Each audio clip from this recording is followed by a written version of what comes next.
Hello friends, welcome back to our channel. ఈరోజు మన recipe వచ్చి చికెన్ గిజార్డ్ ఫ్రై అండి. చాలా టేస్టీగా సింపుల్ ఇంగ్రీడియంట్స్తో అయితే తయారు చేయబోతున్నాను. చాలా టేస్టీగా వచ్చేస్తుంది.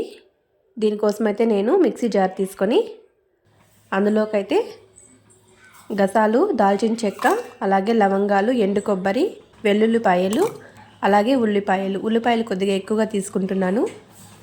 మసాలా పట్టడానికి చాలా బాగుంటుంది. ఈ విధంగా తీసుకున్నామంటే మొత్తాన్ని అయితే మెత్తగా మిక్సీ పట్టేసుకోవాలి. ఇప్పుడు స్టవ్ పైన ప్యాన్ పెట్టుకొని అందులోకి 2 టేబుల్ స్పూన్ల ఆయిల్ అయితే యాడ్ చేసుకోవాలి. ఆయిల్ వేడైన తర్వాత ఇప్పుడు మనము మిక్సీ పట్టుకున్న మసాలాని మొత్తాన్ని తీసి ఇందులోకి అయితే యాడ్ చేసుకోవాలి. ఇందులోకి కొద్దిగా పసుపు వేసి కింద అడుగు పట్టకుండా సన్నటి ఫ్లేమ్ పెట్టుకొని మొత్తాన్ని కలుపుకుంటూ అయితే ఫ్రై చేసుకోవాలి. మసాలాల నుండి ఆయిల్ మొత్తము పైకి వెళ్ళిపోవాలి. ఆ విధంగా వచ్చే వరకు అయితే కలుపుకుంటూ ఫ్రై చేసుకోవాల్సి ఉంటుంది. ఇలా కొద్దిగా అయితే కలిపేసుకొని ఈ విధంగా ఆయిల్ మొత్తం పైకి తేలిన తర్వాత మనం శుభ్రంగా కడిగి పక్కన ఉంచుకున్న చికెన్ గిజార్ని అయితే తీసుకొని ఇందులోకి యాడ్ చేసుకోవాలి. దీన్ని ముందుగా అయితే కదపకూడదండి. కదిపామంటే ఎక్కువ ఆ చిన్న గుడ్లు ఉంటాయి కదా, అవి పగిలిపోతాయి. మెల్లమెల్లగా ఈ విధంగా పెట్టుకుంటూ కలుపుకోవాల్సి ఉంటుంది. కొద్దిగా ఆయిల్లో ఫ్రై అయితే గట్టిపడుతూ వస్తుంది కాబట్టి మెల్లమెల్లగా కలుపుకోవాల్సి ఉంటుంది. ఈ విధంగా కొద్దిసేపు స్ప్రెడ్ చేసి మూత పెట్టేసుకొని ఒక 2 మినిట్స్ వదిలేసేయాలి. ఆ విధంగా ఇలా వదిలామంటే ఆ గుడ్లు కొద్దిగా అయితే గట్టి పడతాయి. తర్వాత కదుపుకోవడానికి వీలుగా ఉంటుంది. ఇలా కొద్దిగా కలుపుకుంటూ మూత పెట్టుకుంటూ తీసుకుంటూ అయితే ఫ్రై చేసుకోవాల్సి ఉంటుంది. కొద్దిగా కలిపి తర్వాత మూత పెట్టేశాను. ఇప్పుడు ఒక 2 మినిట్స్ తర్వాత ఈ విధంగా అయితే మనం చికెన్ గిజార్డ్ వాటర్లో నీట్గా కడిగింటాం కదా, ఆ వాటరే సరిపోతుందండి. ఈ ఫ్రై చేయడానికి వాటర్ అయితే ఎక్స్ట్రాగా యాడ్ చేయాల్సిన అవసరం ఉండదు. ఈ విధంగా మొత్తాన్ని అయితే కలిపేసుకోవాలి. గుడ్డు కూడా కొద్దిగా గట్టిపడుతూ ఉంటుంది.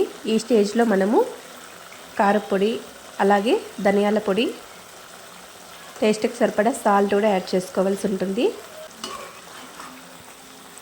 ఈ మసాలా కూడా మొత్తము పట్టే విధంగా అయితే కలిపేసుకోవాలి. కలపడం కూడా చాలా మెల్లమెల్లగా కలుపుకోవాల్సి ఉంటుంది.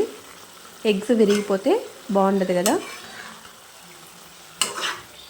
ఉడికే కొద్దీ ఎగ్స్ అయితే గట్టి పడతాయి. సో ఈ విధంగా అయితే మొత్తం మసాలా పట్టే విధంగా కలిపేసుకోవాలి. ఇలా ఆయిల్ మొత్తం బయట వస్తున్నప్పుడు కొద్దిగా సాల్ట్ అయితే టేస్ట్కి సరిపడా యాడ్ చేసుకోవాల్సి ఉంటుంది. ఇలా ఉడుకుతున్నప్పుడే సాల్ట్ వేసామంటే సాల్ట్ చికెన్కి ముక్కకు బట్టి చాలా టేస్టీగా అనిపిస్తుంది.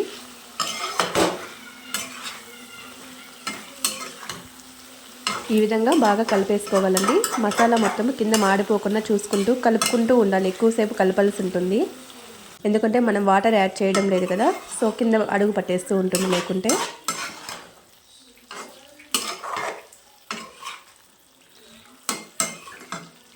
ఇలా చెక్ చేసామంటే గుడ్డు మధ్యలో సొన పూర్తిగా ఉడికిపోయి ఉండాలి.